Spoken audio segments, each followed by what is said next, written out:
Hey everybody, in case you've been wondering where I've been, why I haven't been posting as many videos lately, it's because of these wildfires here in the Bay Area in Northern California. And while the fires aren't affecting my house directly, I'm far enough away from them, they're close enough that the smoke is just pervasive. And some days are worse than others. This morning it's really thick out, and I can only spend an hour or two out in my shop before my eyes start to water and my throat gets really raspy, and it just gives me a headache. So that's why I really haven't been able to get a whole lot done in my shop. Here's what that looks like. It's basically just like a really thick haze hovering over everywhere and just blocking out the blue sky. It's real sunny out, but it just smoky.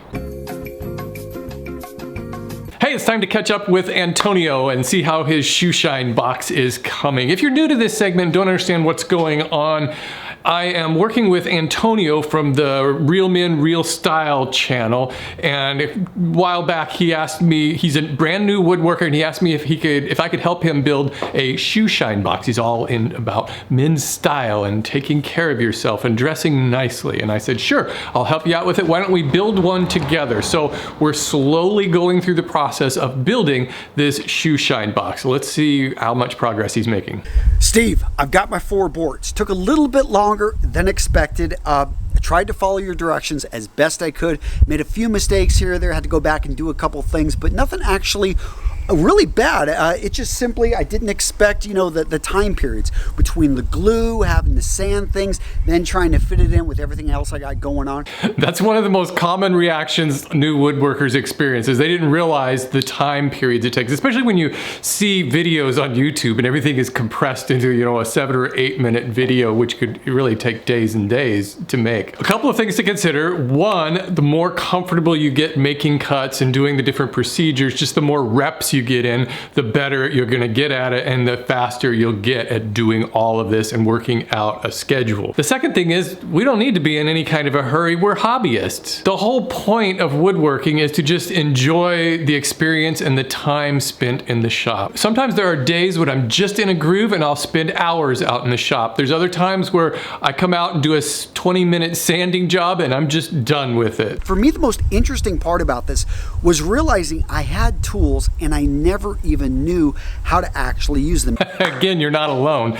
In fact, the worst problem is when you buy tools just because you think you're supposed to have those. One of my favorite examples is years and years ago, I bought a dovetail jig for my router because I thought, well, all woodworkers have to make dovetails. It's what defines being a woodworker. And I think I used that thing about 2 or 3 times, and every time I used it, I'd have to relearn how to use it because it was just overly complicated. That was before I learned that woodworking can mean a lot of different things and it doesn't have to be defined by procedures. But yeah, those pipe clamps, those are always going to be handy. I loved how you showed me how to avoid like glue sticking to things by simply taking a board and wrapping it in saran wrap. This actually came in really good when we did our clamping.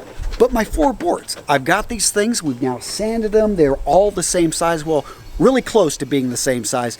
But nah, man, now you will probably notice some of my early cut jobs, I actually took off the saw protector for the blade, and some people are probably gonna see this and say, Antonio, what are you thinking? Especially because I took off the kickback feature, but I immediately put that on because I went and watched some of your other videos where you talked about the basics of using your table saw, and I can really see why your courses are so useful because you've got a lot of videos out there, and I realized for me, it was just understanding what you meant by certain terminology. Yeah, Antonio, I'm really glad you included those early shots of how you were using the saw because it really serves as a good reminder for everybody, especially new woodworkers who might be watching this video. Safety doesn't have to be overly complicated with the table saw. There's a few key concepts that I always want to abide by. And the first one you mentioned, and that is this piece here is the riving knife. That keeps the part of the board that's been cut from binding into the back side of the blade,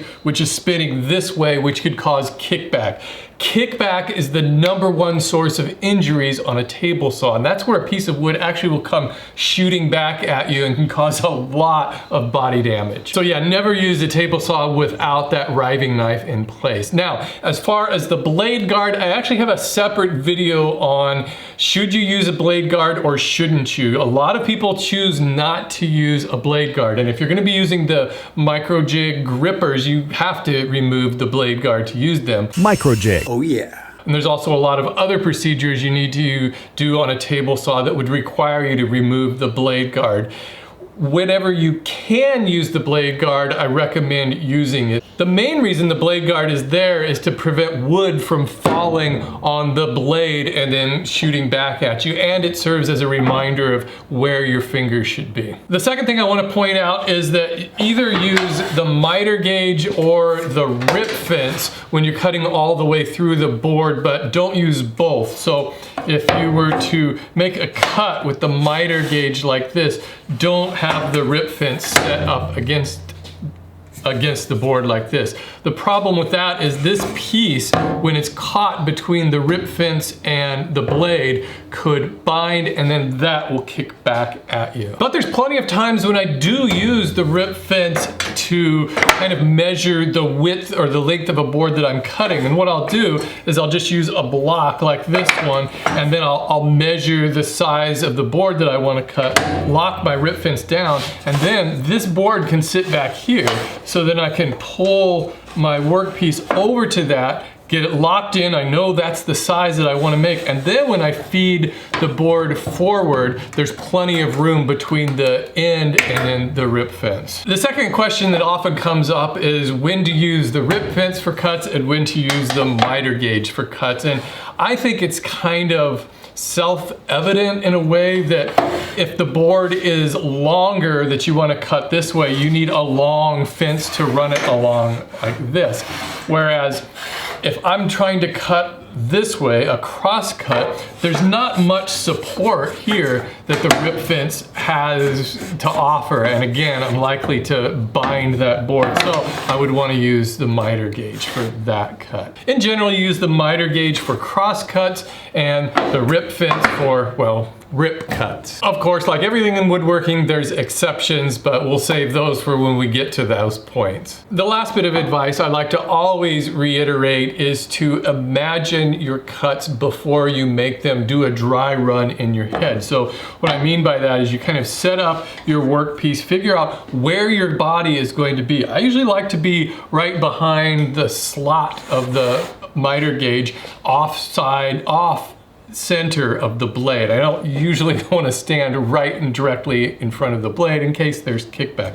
But I like to imagine how is this going to be positioned, what's going to happen after the board is cut, and then how will I retrieve it. Funny story, I've had my table saw for over a decade, and I never knew that I could take my shop vac and hook it up right here and suck up the sawdust. And the funny thing about that is I just got rid of my shop vac a couple years ago. I kept the inside engine vacuum small part, but I'm like, I never used the big one, so I just got rid of it. And now I realize, yeah, it would have been a big help. So it looks like I'm still gonna take my table saw and do the cutting out here.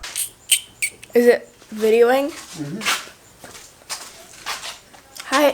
Ah. Also, it was nice not having to buy too many tools. I did pick up this sander, and I made sure to grab a Makita because I already had a series of Makita tools. I grabbed the battery-powered one. This thing worked out really well.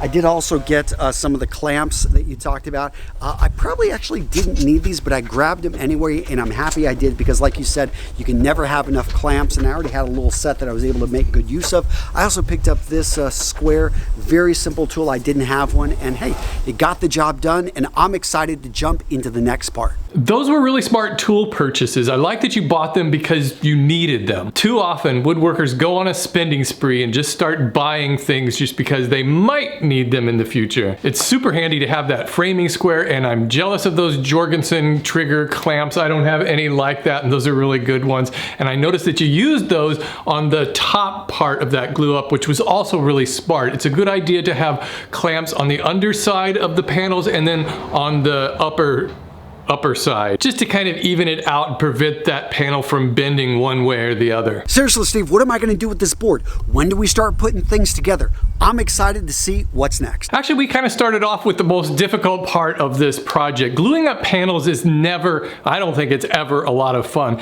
And it's also not something that I usually have beginners work on their very first project. So you've kind of jumped ahead a few steps here and worked on kind of a medium level woodworking procedure there, and you got it done really well. Those look great. And again, the reason why we made these panels was that so we could use solid wood instead of plywood. Most woodworkers would argue that projects made out of solid wood are more timely, I guess. They just take on a much more classic look than if you were to use plywood. So good for you for just diving into gluing up those panels. I know that was probably frustrating at times. I think you're going to enjoy the rest of the project even more because there's really not a lot we need to do. We're going to have to cut some rabbets in these pieces next so that we can fit the box together. We'll glue that and clamp it together, let that dry, and then we're just going to cut off the top. So if you have dado blades and a dado blade insert for your table saw, get those out. We're going to be using them in the next part. We're making a Shoeshine box.